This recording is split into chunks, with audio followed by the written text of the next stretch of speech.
दोस्तों नमस्कार, मैं हूं आपके साथ अदिति और आप 4 PM न्यूज नेटवर्क देख रहे हैं। सुप्रीम कोर्ट के आदेश के खिलाफ अब ज्ञानेश कुमार ने वो काम कर दिखाया जो काम राजीव कुमार भी अपने कार्यकाल के दौरान मोदी जी को खुश करने के लिए नहीं कर पाए थे।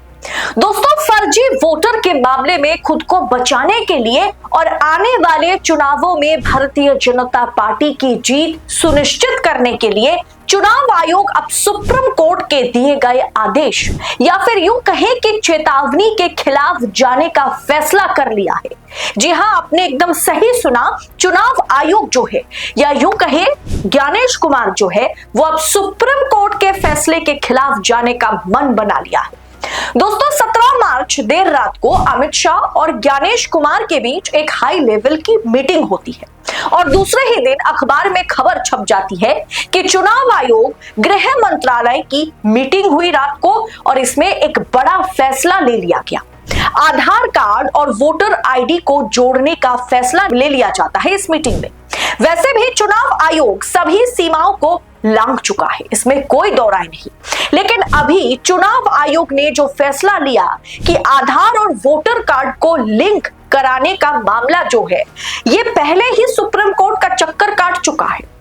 लेकिन आधार और वोटर आईडी को लिंक कराने को लेकर के जो लूपहोल्स है उस पर पहले भी सुप्रीम कोर्ट ने सरकार को, चुनाव आयोग को चिताया था कि आधार और वोटर आईडी को लिंक करने के नुकसान भी है, लूपहोल्स भी है। 2015 में वोटर आईडी को आधार से लिंक करने की प्रक्रिया के दौरान जो है आंध्र प्रदेश और तेलंगाना के करीब 55 लाख वोटर्स के नाम वोटर डेटाबेस से गायब हो गए थे। आधार की संवैधानिकता यानी ये आधार जो है ये संवैधानिक है या गैर संवैधानिक है, अनकॉन्स्टिट्यूशनल तो नहीं है, इसे लेकर के मामला सुप्रीम कोर्ट पहुंचा था और सुप्रीम कोर्ट ने चुनाव आयोग को वोटर आईडी और आधार को लिंक करने से रोक दिया था। सोचिए, जिस पर सुप्रीम कोर्ट ने रोक लगाई हो उस पर उस फैसले को अब चुनाव आयोग ने पलटने का मन बना लिया है। इनमें सबसे प्रमुख याचिका 2012 में जस्टिस या रिटायर्ड के.एस. पट्टासामी स्वामी द्वारा जो है दायर की गई थी। कोर्ट ने इस रोक के पीछे 3 तर्क दिए थे जो तर्क बहुत ज्यादा महत्वपूर्ण है। पहला कि आधार कार्ड के डेटा के साथ जोड़ने से आधार और वोटर आई कार्ड को जोड़ने से जनता की राइट टू प्राइवेसी का उल्लंघन हो सकता है, इसका गलत इस्तेमाल हो सकता है। दूसरा, आधार को वोटर आईडी से जोड़ने की वजह से वोटर लिस्ट में गड़बड़ी हो सकती है। कुछ लोगों को मतदान से वंचित किया जा सकता है जिनके पास वोटर आईडी तो है लेकिन आधार नहीं है। कुछ लोगों को मतदान से वंचित इसके जरिए किया जाएगा।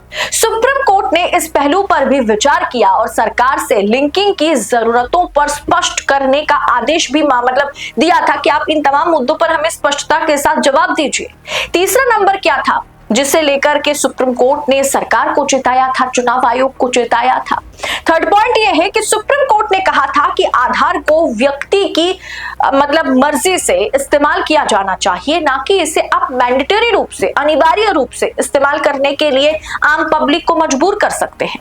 सुप्रीम कोर्ट ने इसे सीमित करते हुए साफ तौर पर कह दिया था कि आधार का इस्तेमाल सिर्फ सार्वजनिक वितरण प्रणाली यानी पीडीएस और एलपीजी सब्सिडी जैसी कुछ कल्याणकारी योजनाओं तक ही हो सकता है, आप इसे वोटर आईडी के साथ नहीं जोड़ सकते।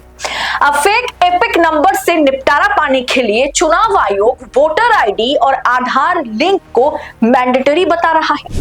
यानी दोस्तों, मोदी जी के कार्यकाल के दौरान ही 2015 में सुप्रीम कोर्ट के justice J Chelameswar, justice S A. Bobde, justice C Nagappan और 3 जजों की ये जो बेंच थी इसने ये फैसला सुनाया था कि आधार और वोटर की लिंक पर एक तरीके से रोक लगाई गई थी और आधार और वोटर की लिंक को एक तरीके से रेड फ्लैग करार दिया गया था। आज उसी फैसले को चुनाव आयोग बदलना चाहता है। दरअसल सवाल यह भी है कि हमारे देश में सिर्फ 3 से 4% अभी फिलहाल माना जा रहा है कि 3% लोग जो है वो टैक्स पे करते हैं।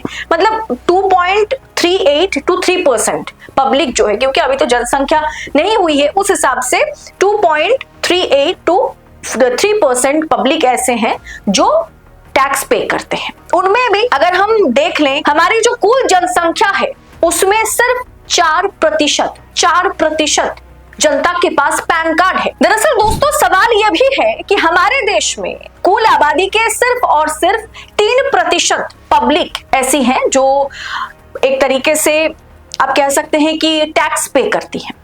टैक्स पेयर्स जो है वो महज 3% है और 4% आम पब्लिक के पास या 4% भारतीयों के पास पैन कार्ड है। अब 4% पैन कार्ड को आज तक आधार से लिंक नहीं करा पाए चुनाव आयोग, तो क्या 96% वोटर आईडी को ये लिंक पैन के साथ करा पाएंगे? क्या चुनाव आयोग ये सब कुछ बस माहौल बनाने के लिए कर रहा है ताकि 3 महीने का वक्त ऐसे ही जाया हो जाए? क्योंकि 3 महीने का मोहलत एक तरीके से चुनाव आयोग ने मांगा है ना सुप्रीम कोर्ट से, और फिर इस मुद्दे को ठंडे बस्ते में डाल दिया जाएगा। इसमें विपक्ष भी खुश और ये भी एक तरीके से आम जनता को दिखेगा कि देखिए वाकई मतलब चुनाव आयोग ने बढ़िया काम किया। इसलिए मैंने शुरू में कहा कि ये काम तो हमारे शायरी कुमार भी करके नहीं जा पाए, जो काम हमारे ज्ञानेश कुमार यानी राजीव कुमार की जो मतलब प्रो वर्जन है ज्ञानेश कुमार, उन्होंने आकर ही कर दिया। जिस फैसले को सुप्रीम कोर्ट ने पलटा था उस फैसले को अब मतलब ज्ञानेश कुमार ने कहीं ना कहीं सुप्रीम कोर्ट के खिलाफ जाकर के लागू करने के बारे में मन बना लिया है। आधार और वोटर आई कार्ड की लिंक पर आपकी राय क्या है? कमेंट कर अपनी राय हमारे साथ साझा जरूर करें। क्या आपको भी लगता है ये कुछ और नहीं, बस ज्ञानेश कुमार या चुनाव आयोग या सरकार किसी दूसरे पैंतरेबाजी अपना करके वोटर लिस्ट में कहीं ना कहीं धांधलेबाजी करने की कोशिश में लगे हुए हैं? आपकी राय हमारे लिए बेहद महत्वपूर्ण है, तो कमेंट हर वीडियो के बाद जरूर कीजिएगा। रिपोर्ट अच्छी लगी होगी तो लाइक कीजिएगा, शेयर कीजिएगा। फिलहाल मुझे दीजिए इजाजत और ऐसी तमाम खबरों को लगातार पाने के लिए 4 PM न्यूज नेटवर्क के साथ बने रहें। बहुत बहुत शुक्रिया आपका। जय हिंद, जय भारत।